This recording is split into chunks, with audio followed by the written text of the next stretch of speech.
The Ward Scott Files is produced by Ward Scott Files, LLC. Come on, everybody! Come on, everybody! This is a Ward Scott Files advisory. The Ward Scott Files radio show may contain material not suited for people who are easily offended. Trust us on this. This show contains adult information and opinions. Please protect small children, sensitive pets, fragile houseplants, and liberal relatives. Thank you.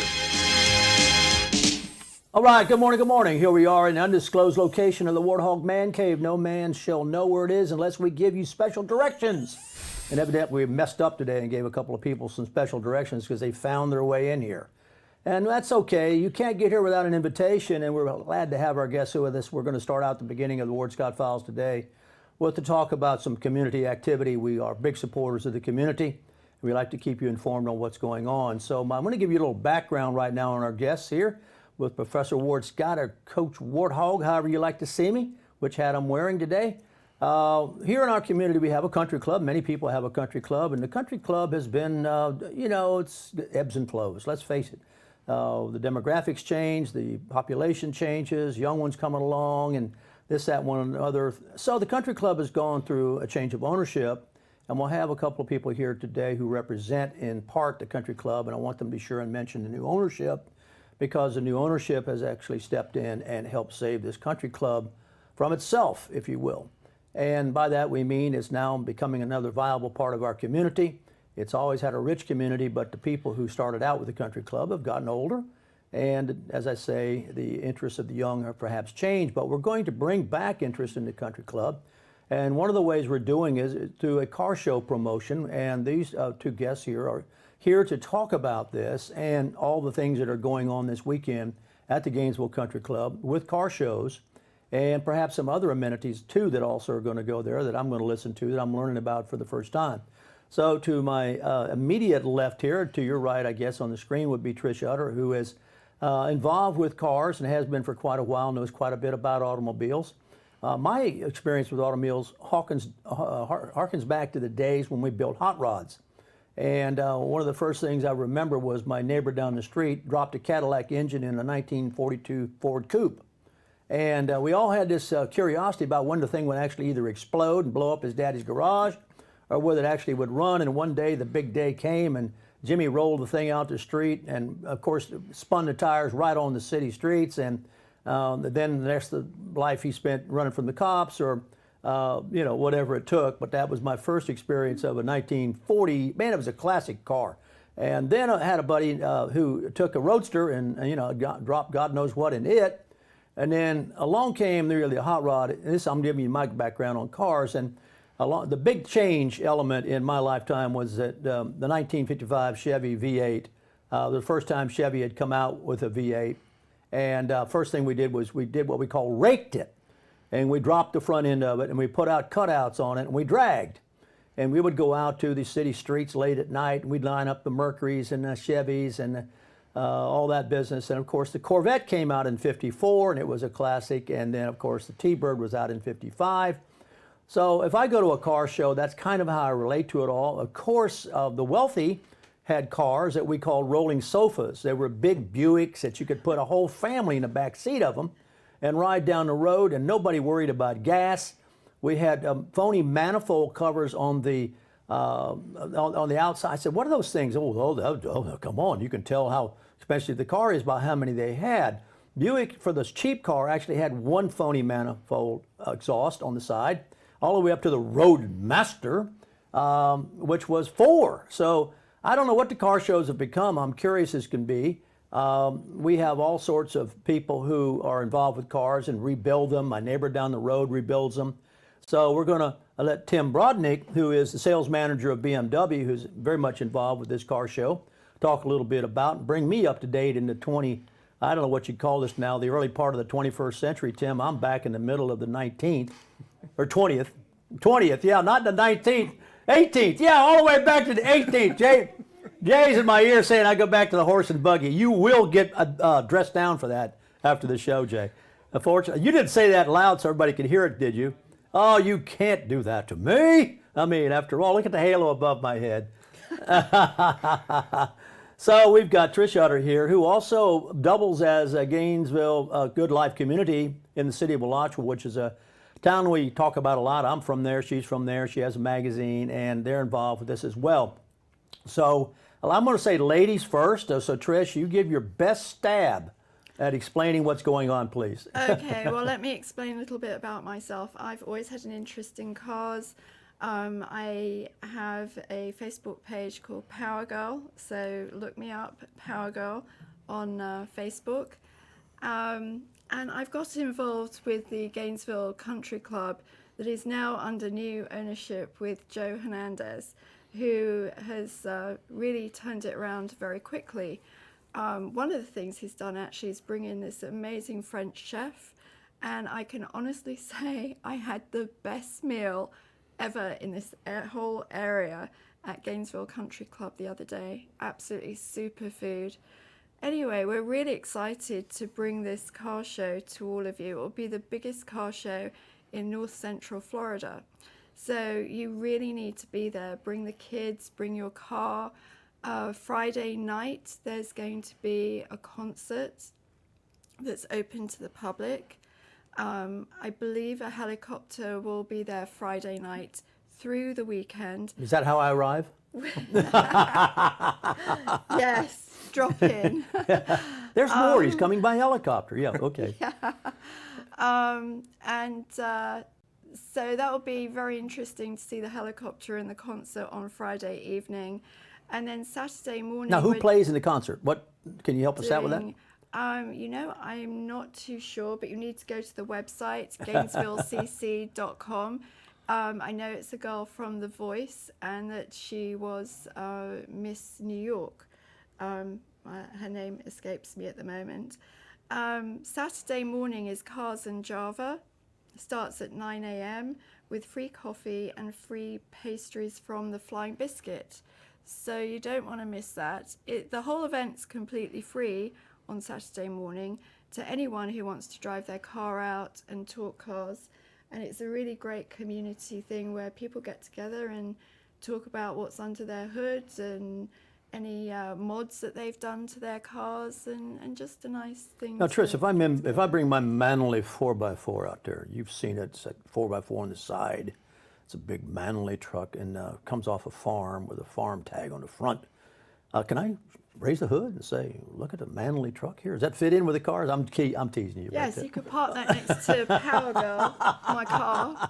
I have a Jaguar F-Type R. My license plate is Power Girl, like my Facebook page, and you could definitely park your Manly truck next to my wonderful high-powered vehicle. I think they'd look quite good together, don't you?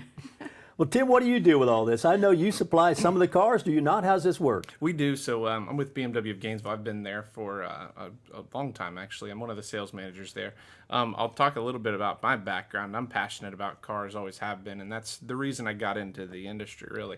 But I grew up going to car shows, mostly the kind of car shows you're talking about with hot rods and things like that. We used to go down to Old Town all the time in Orlando, and that's what I grew up around. But what Trish is putting together and what we're excited to be a part of is the Concours d'Elegance. It's next level. It is. So we're going to bring out a couple cars. The concourse is on Sunday at 9 a.m. Yes. Yeah. And we're bringing. Is that free? It is free to participate with your car to register. It's free. Oh, yes. So I could get turned away with my truck. No, go ahead. No, Tim. we would never turn you away. Okay, Tim, I'm in. All right, go ahead. So a couple cars I know for sure that we're going to bring. The other two we're undecided. I think we're going to leave it to be a surprise. But we're bringing a 2019 Z4, which is the first time we've had a Z car at all. And for BMW enthusiasts, you guys will know what that is. But just a two-seater convertible. It's the iconic BMW convertible. It's a blast. But we'll bring one of those. And it has a new body style. Brand new body style for 2019. It looks really, really hot. It's unbelievable Well, to that drive. kinda And the looks great like- thing, I have to say this, everybody, I have had BMWs, and BMW of Gainesville are absolutely the best. Thank you. Dealership, the best. The service is beyond good. It's great. That kind of looks like the old '54 Corvette with the grill there. It's close. It's a little faster. Yeah, it's probably faster. Yeah. But and then we're bringing the 2019 i8 out there, which is what I mean, these are the cars that people have posters of in their bedroom as children now. But It's a supercar. it is. It really is. The butterfly doors. It's a full carbon fiber car. It's an electric car actually with a gas motor, but unbelievable to look at. Even crazier to sit in, but and it's just a blast to drive as well. So we're excited, definitely. So, well, how many cars do you think will be there altogether? About 100. 100? Yeah. Jaguar of Jacksonville are bringing out an I-Pace car, which I haven't actually seen before. It came out last year. Brand new vehicle. It's a 5-door vehicle.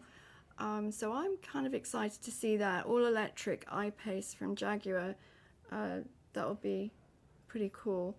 And University Air Center, like I said, they're bringing the helicopter, so that would be. Let me very ask you about what we exciting. got you. And, you know, we live in a liberal community here, and they're all bonkers about electric cars and that.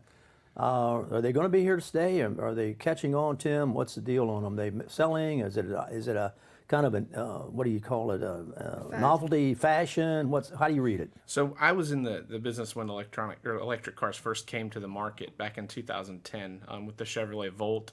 It's one of those things that it took a while to catch on because there was a stigma. People were afraid. It's called range anxiety. There's actually a What's it word called? for it. Range anxiety. Range So- anxiety. Oh, how far you could go? Exactly. I got you. Yeah. But now, back then, cars would go 80 miles on a full charge. Now we're talking 200 plus miles on a full charge. And matter of fact, BMW in the next 4 or 5 years, we're going to have just about an electric car in every segment. So it's come a long ways. Well, and- actually, I just posted something that was sent to me yesterday on my Facebook page, Power Girl, that the electric cars will be the thing in 2025, and the cars that we know today will no longer be around. So 2025, everything's going to Well, change. I don't see this. Well, how do you charge them? I mean, I'm asking dumb questions, but I pull up and I pump in fossil fuel, which Alexandra Ocasio-Cortez hates, and it will all be riding scooters or something. So, how do you plug them? I mean, is Shell going to give up this grip they've got on? How's this work? So the i8 in particular actually does have a fuel cell, a small 3-cylinder a generator per se, but you're able to plug it up at home, just like you charge your cell phone at night. If you have the fast charge, you can charge your car in 2 hours. Some of them 45 minutes give you a charge that is the equivalent of 145 miles. So for the average person, your daily commute, 10, 15 miles, charge your car for a few hours, charge it while you're at work. It's just a regular 110 as long as you have a converter, which the cars usually come with, and you plug it up and drive away. Well, and we pipe in, by the way, the nice V6 or V8 noise that you get used to hearing. Oh, really? You artificially put that in the car. It's That's fantastic. crazy. It is Wow. cool. Yeah. Golly. So you don't have withdrawal. Exactly. You don't have Control. you don't have Control. manifold withdrawal. Exactly. Not a troll, it's a growl. We need a growl. Oh. The engine has to growl. It Well, does. let me It's nice. go the obvious. Being a frugal a person like I am, what does it do to my electric bill when I charge my car? Is it like my 220 from what's this? How much does it run your tab up? It costs is actually originally it cost as much as it costs to run your dryer, but now we're getting less and less. It's getting more and more efficient. You're talking, $7, $8, $10 a month. I mean, it depends on how much you charge and how low your battery is whenever you plug it in. So. Well, I'm not entirely poo-pooing it because I know on chainsaws, for example, which I always have hated to pull to start, now have batteries that you can get, I don't know, a number of 100 cuts or something like that out of a battery-charged steel chainsaw, for example. So I know some things are coming, battery operated, this, that, one, and another. May not be around long enough to see this transition out of the fossil fuel engine. It's certainly been something that, if you go to the Daytona 500, as I'm sure you all have been around that once in a while, there's several things in sporting events that excite you. One is the call to the post with the Kentucky Derby, which is always raises the hair on your arm. And the other is, gentlemen, and of course now lady, start your engines. And that really stirs you all the way to the bottom of your stomach when they start those engines. So I think that's one of the fundamental attractions that people have to the Daytona, other races like that, is when those engines start. And speaking of Kentucky Derby and Daytona, the country club, Gainesville Country Club, will be bringing out some horses apparently. Yeah, let's talk about that for a moment. Some race horses, because the owner's very involved with race horses. And part of the money that they're raising over the weekend will go to 3 charities, one of which is for thoroughbred racehorses retirement homes, I believe. So yeah, and the Cab Museum is bringing out some Studebakers. So we'll have a Studebaker next to an I-8. That's cool. The past and the future together at Concours d'Elegance at Gainesville Country Club. What Trish has alluded to is some for us locals, a well-known fact. Of course, you people listening to us nationally, Dr. Cade is from here. Dr. Cade invented Gatorade. I was, along with my friends and my peers, were one of the first ones to actually ever taste the original sorts of Gatorade. And we told him it tasted like, let's put it mildly, we didn't use that word, it started with a P, but it tasted like urine. And Dr. Cade, in his absolute unparalleled way, said, well, of course it should, it's wee-wee. And and he was right. He was always in studying kidneys and things, and that's what he was. And he determined that, contrary to what we used to think, we used to practice without any water, and we take salt tablets, and he turned that all around. He said, you're doing it backwards, you need to replace the wee-wee. And so he came out with this concoction. Originally you had to mix, and it tasted like drinking the periodic chart in chemistry. It was just awful. And we said, you got to sweeten this stuff up. But the proof was in the results. People started doing much better athletically with this. Now, Dr. Cade used much of his proceeds from this for his fascination, which I know firsthand about Tim, having been around here with Studebaker cars. And I got to say that I think personally, and of course I'm never wrong, right, Trish? The Studebaker is one of the classic designs of an automobile that we've ever had. I mean, it is just way ahead of its time. And Dr. Cade began to buy every single one of them he could get his hands on. And he began to buy so many of them that some friends of mine who were contractors and did some handy work for Dr. Cade now and then came to me and said, Dr. Cade needs a Studebaker pole barn. He has to put all these Studebakers in it. And so there is a pole barn, a huge thing that contains all these Studebakers you alluded to, Tim, that Dr. Cade began to collect and restore. And so they're going to be there. That's going to be very interesting from at least my generation because of my personal relationship with Dr. Cade and his fascination with the Studebaker. So much so that we began to call, even knowingly to him personally, one of his sons, Studebaker, because Studebaker was in charge of the Studebakers, and that was a full-time job, 365. So, Tim, that's kind of the history of the Studebaker. So it's amazing. I want to wrap up here a little bit with obviously what the automobile means to the economy of this country. If you want to see it very, very quickly and intensely, if you can get in and get somebody to take you in, go to the auto auction. Just go to the auto auction in Ocoee, okay? Tim, correct me if I'm wrong. Last time I was there's 18 lanes of cars moving, and from the time they start to the time they end, which is all day long, the cars on the auction block about a minute, and they keep moving and they keep moving. And then if you want to see the cars, Tim, correct me if I'm wrong. Yeah, they're in the 20s now, the lanes. I mean, Are they in the 20s? You get in the golf nonstop. cart and you ride out through this enormous. Then what it also takes as a result, you've got to have people to transport the cars. You've got to have a cafeteria to supply do. workers. You've got to have licensing. It just goes on and on and on. So the automobile is an essential part of the economy, certainly of this country with its interstate highways transportation system, and it's heretofore pretty economical fuel. And in spite of the fact that people are pro or anti-roads, the automobile persists. And as I say, you want to see how much it means to Americana. And just go take a look at, if you can, one of the automobile auctions. I think Ocoee is the biggest one east of the Mississippi River. I've been told. I don't know, Tim. You know a lot more about that. It's one of the largest ones, Yeah. and definitely in the south. It is the largest one in the southeast. I think the one in Pennsylvania is over past it, but you're talking 6,000 plus cars in the matter of between 9 o'clock and 3:30, 4 o'clock. They run through and they're sold. I mean, in that amount of time, it's insane. And when I was there were people from Cuba buying the old cars and taking them to Cuba. And so everything had a need, everything was used. How long ago was that? Oh, that was probably in the 70s and 80s, maybe, before you were born. But that's a good point because it hasn't changed, it's gotten bigger. And all the people that it employs and all the licensing and the insurance and all that business. Well, anything you want to conclude with? Want to hold one of your posters up here? The when you come out to the country club this weekend, you'll see, of course, a lot of cars and a lot of people that are very passionate about the cars.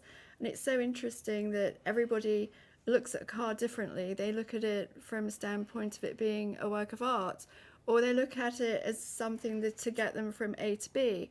And that's what makes it so wonderful to come out this weekend to Gainesville Country Club and to listen to the stories behind the cars. And of course to see me and Tim out there and everybody else.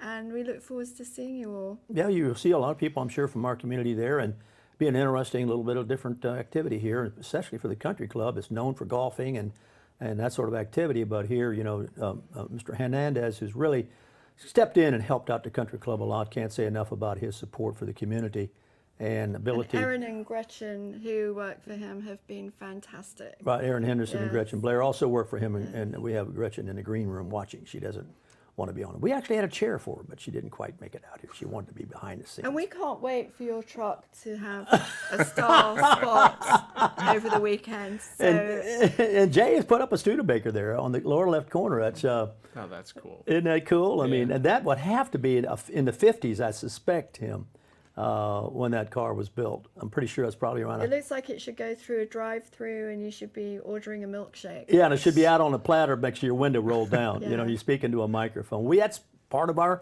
world. That was one of the things we did. I'm going to close out with one of my childhood stories. The whole thing to go through, we had one called Parkmore. And it's where all the guys went, you know, to find somebody to race Tim and Trish. And so the idea was to go through there with a 3/4 cam in there and let it lope, okay? And you come through there, everybody, oh my God, you know, and you come through maybe a couple times, you know, everybody got all shook up and everything, and then that was kind of what we did. I mean, that is kind of goofy, but the biggest car show that we ever saw used to make drama was Rebel Without a Cause with James Dean in a '49 Mercury, Yes. and that is a classic. Man, what a show! And everybody wanted a '49 Mercury after that because that's what they had in the Rebel Without a Cause. Well, now everyone's watching Okay. Top Gear or the Grand Tour. Well, you got anything else to add? We're going to say goodbye, get on with the rest of the show. You all who are watching all over the place, we appreciate this. Tim coming by, Tim Brudnick, who is the sales manager of the BMW store shop. What do you call it? Yeah, we're at BMW Gainesville. Thank you for listening, and look forward to seeing you. And Trish is all about town. You'll see her everywhere, and she's Publisher of Good Life Community Magazine. Good Life Community and Magazine, Power Girl. Power Girl, and general community influence, and records a lot of the stories of this community quite nicely. Likes to keep a handle on what's going on, so you want to pick up a copy of that as well. Thank you. Thanks so much for coming by. We're going to actually switch the camera here. They're going to exit a little bit, and you may hear them stumbling around in the dark as we turn the lights off on them. No, we won't turn the lights off on them. But thanks so much for coming by, you all. And I'll probably slide over here as soon as that chair exits, and I'll appreciate them coming by and including us and thinking of us in the Ward Scott Files. So, excuse me while I push a chair down here, those of you who are watching. And we'll have a little update here for you on what's going on in the world. And this might conflict with me now. Okay, we got that one over. I'm going to push that over the other way and get me back on the camera when you can. Have you got me? Okay, there we are. We're going to straighten out things here a little bit, and we'll be back on our schedule. But I wanted to feature input from the community. I really believe in doing that. I think it's a great thing to do to support community efforts, and this is something that is certainly interesting and is unprecedented really at the country club in my memory anyway. And my memory is the only one that counts, I think. Okay, Jay's going to move that around. You don't get to see Jay. Now, Jay, don't let him see you, man. Yes, there's his arm, but don't let him see you. That's fine. Okay, there's his arm. Okay, there he is. Now, You didn't get to see him, remember? Let me get back down here underneath my halo. I have to be under the halo, my friends. And we'll talk a little bit about, well, that's about as close as I'm going to get to the halo today. Jay, that'll have to do. Want to bring you up to date on some things that are going on. First of all, of course, is Gillum.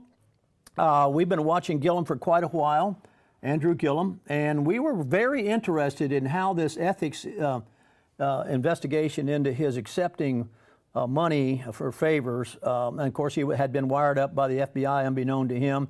They had a very strong case against Andrew Gillum. This is a guy, if you're listening to us nationally, narrowly missed being the governor of this state. And can you imagine the governor of this state with an ethics violation, which we knew was coming. We knew that it was all true, that you couldn't, he wasn't going to get out of this thing. It wasn't going to be easy to. And I think the reason he settled, this is a settlement, by the way, the reason he settled this is because we were all very interested, those of us who have been following Andrew Gillum, how he would have behaved under oath, and how his brother, Marcus Gillum, would have behaved under oath, and how Andrew Gillum's wife would have behaved under oath, because all these people were subject to be sworn in this trial to see whether or not it was true that he had indeed taken, money for favors. And I don't think it's done for him yet. I think that the FBI the feds have also got an interest in him for some other things that were included in this ethics charge. And the fellow whose name escapes me right now, who initially issued this ethics complaint, is really quite remarkable if you think about it. He had the courage to issue the complaint, somebody watching he gets off scot-free, almost scot-free. So if anybody out there remembers exactly the name of the fellow who initiated the complaint, the ethics complaint against Gillum, he certainly knew what he was talking about, because this ended up in admission of guilt. A settlement had to be done behind closed doors with his lawyers and the ethics world for about 2 hours. And this was streamed, by the way, so we were watching the event live, and we knew when the lawyers went behind the closed doors that we had a situation that was going to materialize probably where there would be, quote unquote, some kind of deal worked out as the liars worked it out. And the deal was worked out essentially, in our humble opinion, to make sure that Gillum didn't have to go under oath, that his brother didn't have to go under oath, his wife didn't have to go under oath, and all that business, because there would have been some strained moments there. But that's what you get your liars for. You get them to get you off scot-free if you can. And he's not off scot-free. He had to pay the fine. Now, let me hearken back to something. He is, as far as I know, he's still going to come here per the personal invitation of Ed Bilarski, and he's going to be this innovative, inspirational speaker with your GRU money that you are a captive audience for and must pay or you won't get your lights on. He's going to come here and be a model of how you behave as a young person in adulthood. No, it hasn't happened. It happens in May.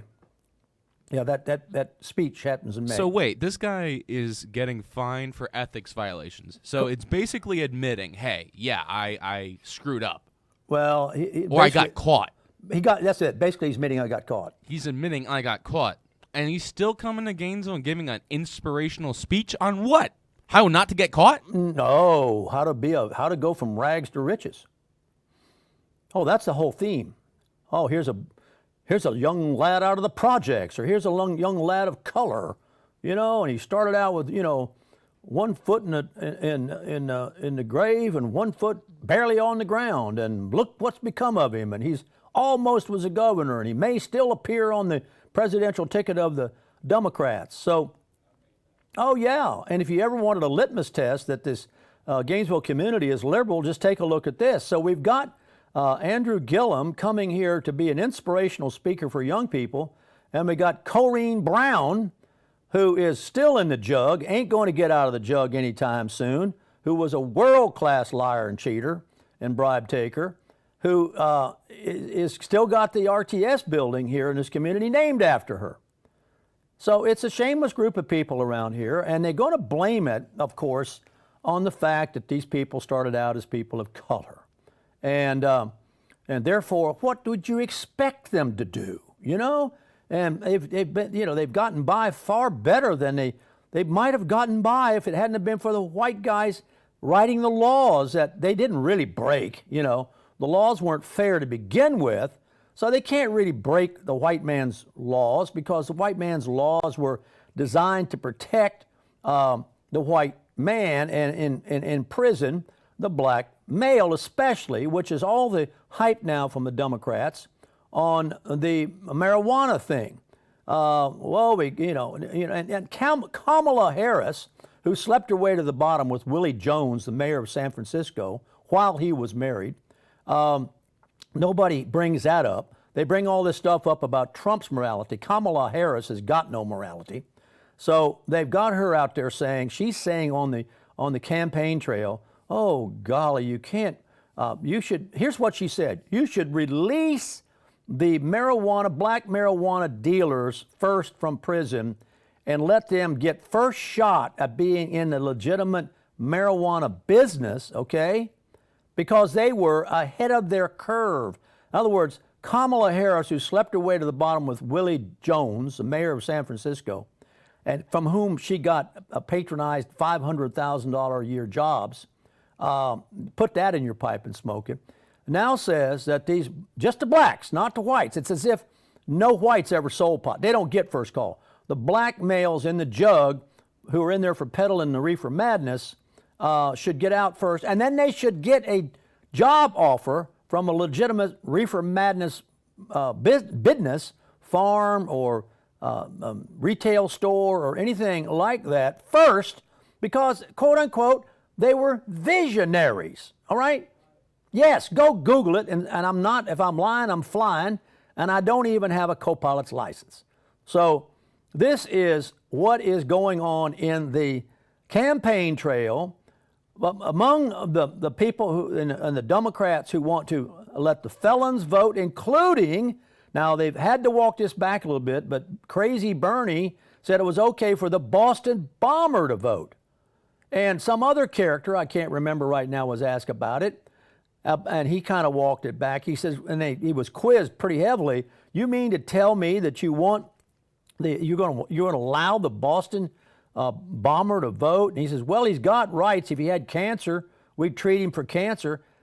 Golly, what kind of reasoning is that? I mean, so you blew up the doggone marathon, and yet you still get to vote for Crazy Bernie? Which is who he would vote for. I mean, that's obviously it. So the other loophole of going on in this, of course, there he is, International Fighter Pilot salute by the young man. Isn't he a nice young man? Let him vote, okay? This is manifesting itself in many kinds of efforts by people, particularly we'll have Senator Keith Perry on tomorrow, at 8:45, but the Florida GOP is going, this is the headline by Gary Fineout. It's in Politico. Politico is watching the state of Florida very carefully. And the headline is Florida GOP goes full Trump on immigration under DeSantis. I happen to think DeSantis is doing a great job as a governor. And it would be tremendously different if DeSantis were not the governor and Gillum were the governor. All this stuff would be flipped completely over. That's why these Democrats are frantic to do anything they can do to tone down the enthusiasm for Trump and all those who align themselves with Trump, because they don't like the world the way the GOP is presenting it, because the GOP is presenting it as something that people should be accountable for the behavior. We should be accountable for our immigrants. We're watching the Supreme Court very closely to see if it does, in fact, rule, as many think it will, but you never know, that it's okay to ask on the census a question about, are you a citizen? So now we're into the sanctuary cities being banned. And, right here, Gainesville has declared itself unofficially. By that, I mean, it's only been declared on the courthouse steps about how low can you go. Bowtie Poe, Greg is my partner. And he got up there and yanked Tony Jones up there to support him and said that, hey, we're a sanctuary city and we're not going to lock anybody up who comes here. Even the sheriff here has said, well, I'm not going to hold anybody in the jug out here, if we don't have a warrant for them. And, I'm not going to hold them until the immigration authorities can get here. So the Republicans have heard all this, and they're not even concerned that these hardline immigration policies are going to alienate Hispanic voters. They're not concerned about it, and they shouldn't be, because I think Trump and DeSantis are going to prove that to be really bogus. I think the Hispanics, the ones, particularly the Cubans, are very pro-American and very much for law and order and very much for being citizens in a legal way. So the GOP legislature is, according to Politico, is heeding DeSantis' call and is getting ready to pass legislation that will crack down on these so-called sanctuary cities. Now, the bill would be a triumph for that part of the party, the GOP, that has wanted to call this out on the table and get it over with and call the bluff with the moderates and the Democrats, who have put out the propaganda that if you're hard on immigration, hard on illegals, then it'll cost you the election. The Republicans are not buying that. The Republicans are betting that, listen, we do the right thing, and we make people responsible for their actions, and we get this passed by the Supreme Court, okayed by the Supreme Court, that we can find out where the illegals are and they don't get counted and all that business. Maybe we can begin to get a handle on what is right now chaos. Chaos, that's the only way you can describe immigration. There is a story that I'm going to get to here now, and this has really caused Trump to crack down. Trump is going to send armed military to the border now, since Mexican soldiers stopped our soldiers on our soil. And the suspicion is that the reason they did it was that they were really not Mexican soldiers. They were wolves, if you will, coyotes, what they call them, who were escorting illegal aliens into the United States. They were appearing to be heavily armed Mexican soldiers, but they were really cartel soldiers. And they came up and held the weapons on our soldiers and outnumbered them while the illegals came in. That didn't sit well. That shouldn't sit well with you, to have your soldiers that have guns pointed at them on our soil so that illegals can be escorted by the gun-pointing soldiers into the United States of America. Trump is not, I guarantee you, Trump is not going to take that. He will send down guys, and hey, we may have some shooting down there. You don't send a guy down there and tell him to sit on the bayonet. If you send him down there, you say, listen, we're sending you down there to do the job. So we'll see how this works out. But this has really been controversial, but it looks as if we're going to get a crackdown. Now, just to let you know how this works its way into the Supreme Court, Sotomayor, whom I can't stand, she's absolutely everything that's wrong with people who pretend to be thinkers who aren't. The citizenship question has irked her, all right? And she, as a Supreme Court justice, has gone out publicly and said, and this is according to the Washington Times, has gone out publicly and said that Hispanics have a legitimate fear of the Trump administration. Now, Jay, that's not fair, huh? She says the Hispanics, now that lumps everybody into it. The legal people here, all this, he just lumps them all into one category. The Hispanics have a legitimate fear of the Trump administration and its quest to query Americans about their citizenship on the 2020 census. Now, this opinion has not yet been delivered by the Supreme Court, yet she is now individually expressing her opinion. So you know where her vote is going to be. She said this Tuesday as the Supreme Court debated whether Trump has the power to add the question back in the decennial count. And the government's lawyer, Solicitor General Noel Francisco, was fewer, and I've got a grammatical error here. I'm sorry, I have to correct it, Jay. The writer had written was less than 2 sentences. No. You can count the sentences. So the government's lawyer was fewer than 2 sentences into his argument. It appalls me that these people do this sort of thing, Jay. Don't you ever do that. You won't. I won't let you. You'll get a C for that. I know you won't. With fewer than 2 sentences into his argument, when Justice Sotomayor pounced for the first time, keeping up a steady stream of questions that suggested Trump and his team invented reasons to ask about citizenship, and that Hispanics in particular will refuse to take part. And so that will, in their own way, skew the results of the census. And she is quoted as saying, "Are you suggesting they don't have, whether it is rational or not that they don't have a legitimate fear?" What a crazy question for somebody of her supposed thinking cap skills. The court's conservative justices fired back, pointing out that citizenship questions have been a part of the census almost since the beginning. First, as part of the basic form sent to every household, and since 1960, as part of a longer term sent to a smaller sampling of homes. So there you are. It is going to be decided here very shortly. We know how this Sotomayor woman will vote, and we just hope that Trump's appointees do the right thing here. And Justice Neil Gorsuch said, it's not like anybody here is asking this, suggesting that this is an improper way to ask something, is it? So the anti-Trump people are trying to say that Trump, that's a nice looking picture there, golly Jay. You, between that and Bug-Eye Schiff and Sleazy Cummings and Fat Jerry, the people you put up there, I can't sleep at night, Jay. Good golly, Miss Molly. So the anti-Trump activists, the president is trying to scare people away from an accurate count, they say.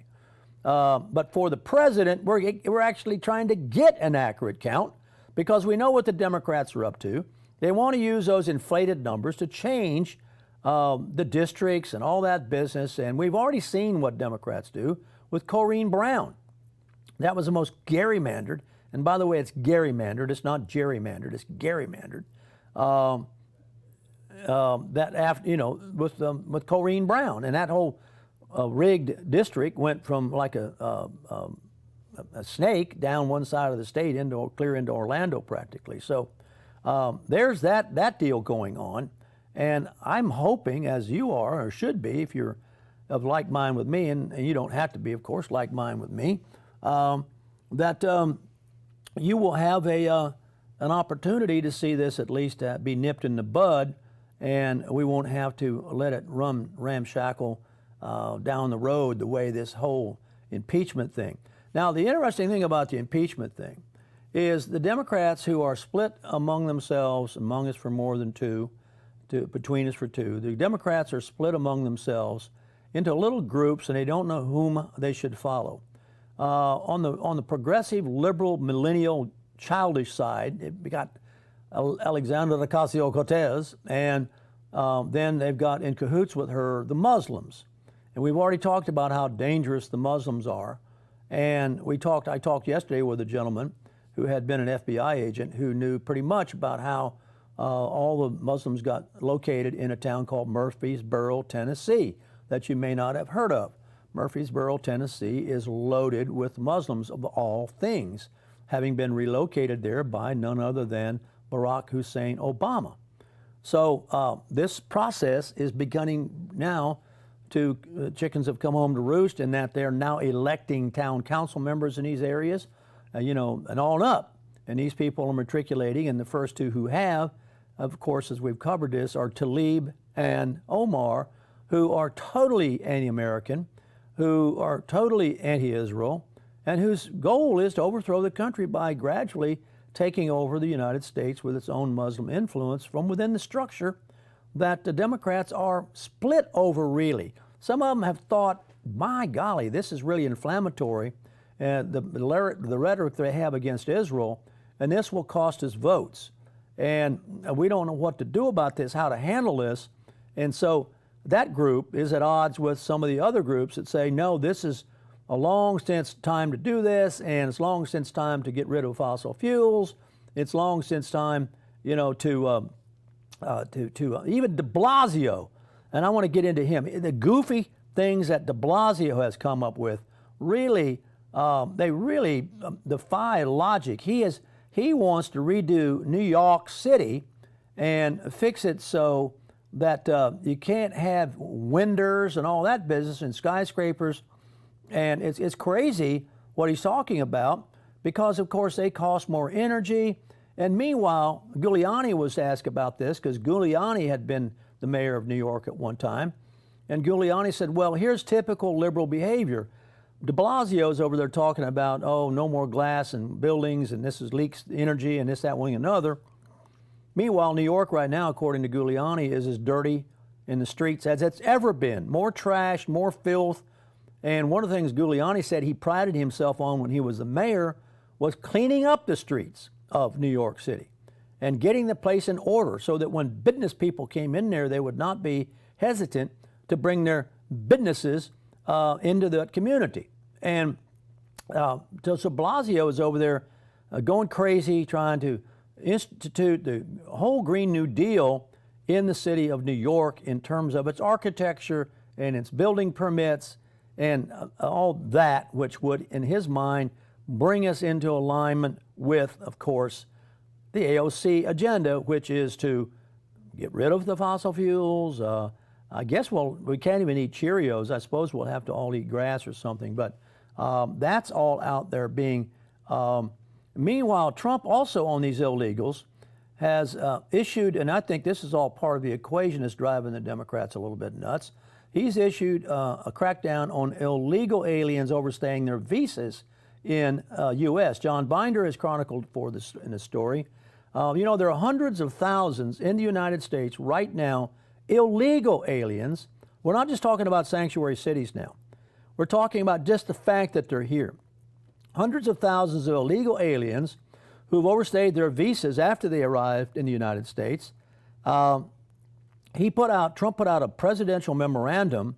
He signed the memorandum and he asked the State Department and the Department of Homeland Security to, quote, immediately begin taking all appropriate actions, end quote, to reduce the overstay rates for all non-immigrant visas.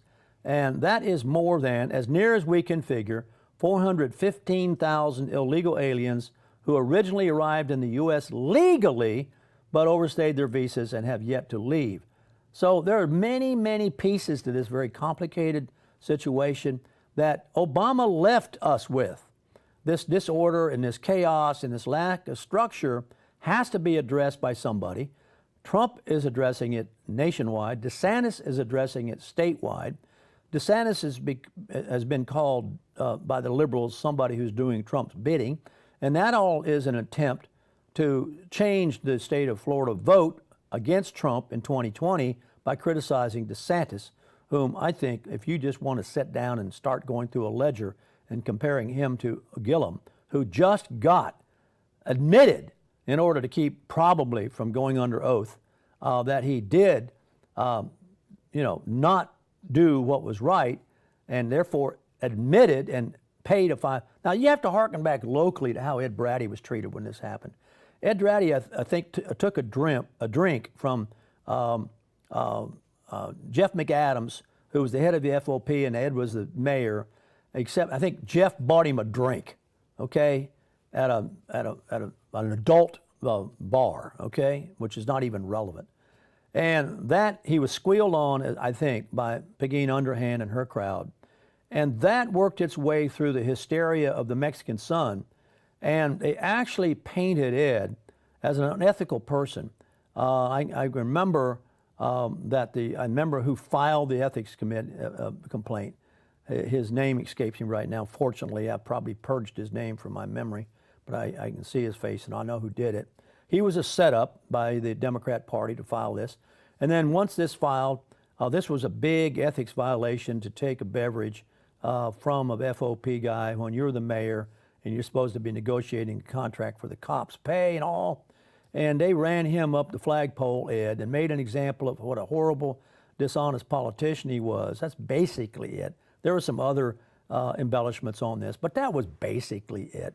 Because Jeff and Ed were good friends. And I want you to watch this if you're local here in the next few days and watch the comparative treatment of of Gillum and hearken back and do a little research and look at the treatment of Bratty. And, compare ethics violations for me and tell me what you get.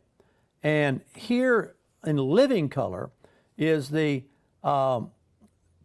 proof of this is that Ed Bilarski is not going to, I will assure you, he's not going to withdraw his offer to Gillum to come and be an inspirational speaker at this thing. I think it's May 9th coming up for supposedly be a model talk for kids to aspire to be like. He's not. And by the way, we're convinced that had we not outed, as they say in the newspaper business, as news business, had we not outed Gillum getting this 10 grand, he would have taken it. He would have taken it. But through a hue and a cry and going out to the public and letting everybody know that this guy was about to get 10 grand from your utility fees, and he was also the guy who was up for an ethics violation, which has now been found he's guilty of, only because we outed him on that and told everybody and squealed, as you might say, then he decided, well, he said, now, do you believe this?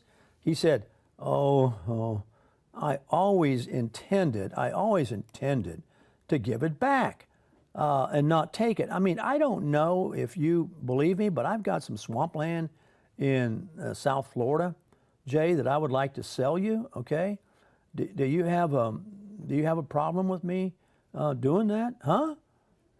You don't have a problem with me doing that? Swampland, yeah. Do you believe me? Huh? You don't want any swampland? You can build on it, Drain the swamp. Yeah, drain the swamp. We got an interesting thing here that's going on in this world of high school textbooks.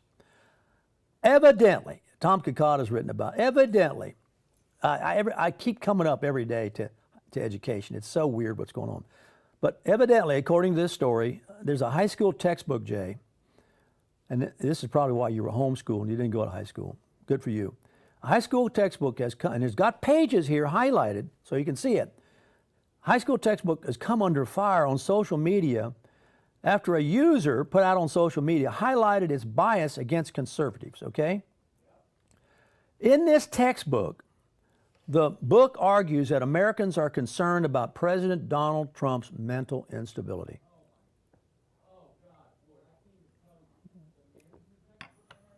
Let me talk to the public about it. Let me hear it. My management textbook right now, it's the 2018-2019 version, says literally has everything against Trump without saying his name. It's like, we need to be concerned in our leadership. Management is about bringing people together, not dividing them, blah, blah, blah. It's all anti-Trump. And this is my textbook for management in school. I'm trying to learn, I'm trying to be educated, and I'm trying to learn things that are going to help me. Sorry, I get really fed up with this. Hating on Trump in a textbook that everyone knows. Hating on Trump is not what I paid. I paid about $200, $300 for that textbook. I did not pay for you to hate on Trump for most of my textbook. That's not education. That is not learning. That is extreme bias. Well, this is, according to their article here, a new edition of a high school textbook, and it's entitled By the People. Okay, By the People. So we'll probably do research and take a look at this book. It's scheduled to be published for classroom use, and it includes questionable conclusions about conservative politics, exactly what you're implying is going on over here at the university, Jay. Now, an early edition of this book has been sent to teachers around the country, and one Twitter user, and by the way, Twitter is famous because Trump uses it, got her hands on an early copy of the book, tweeted out photos of some of the book's more controversial sections, and in one section of the book, the author is James Fraser. He argues, Jay, that Americans are more concerned about racist conservative voters and President Trump's, you ready for this, declining mental health.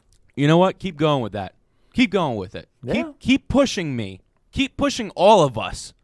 Let's see what happens. Well, Clinton supporters, and this is a quote, okay, feared that the election had been determined by people who were afraid of a rapidly developing ethnic diversity of the country. They also worried about the mental instability of the president-elect and the anger that he and his supporters brought the nation. One passage of the book reads. Huh? There you go. There you go. I just put that into the course today for you guys, the students that's out there. There's a lot of stuff out there against conservative thinking, conservative people, named or at least strongly implied to be who they are. And there is creeping socialism and there's creeping Islamic material in these textbooks. I have a very good friend who confronted a textbook choice in Marion County and actually got it changed. But to do so, he had to go all the way to the state legislature and pointed out to them that there were all these pages in the high school textbook devoted to Muslim religion, but very, very little devoted to Christians. And just to watch, by the way, the treatment of this attack on Christians in Sri Lanka and places like this, and you know, compared to the New Zealand thing. The New Zealand thing resulted in all this hysteria against gun people, all the innocent people who have guns, right? There's, I mean, you know, you'd be amazed if you knew. Now, you don't need a gun to blow up a church. These were suicide bombers who did that. Now, what are you going to do? How are you going to, what are you going to do comparable? Are you going to, you know, the doggone marathon bomber made it out of a pressure cooker. Are you going to take all the appliances and utensils and the like out of the grocery stores that you cook with? I mean, this is nuts. I mean, it's you know, would you ban cars because one drunk driver used his to drive on the wrong side of the road? Would you prevent everybody else from driving a car? That's the way the thinking is of the left, and those are the hands we're in right now. So I like to go pay attention once in a while to what's going on in education because it creeps up on you.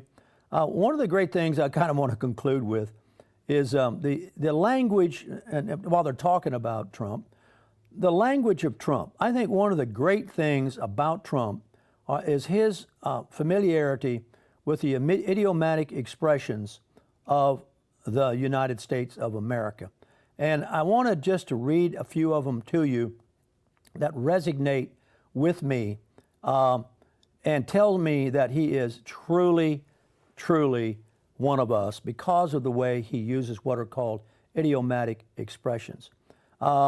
He has called the Democrat subpoenas ridiculous. Okay, well, I can understand. He's communicating with me.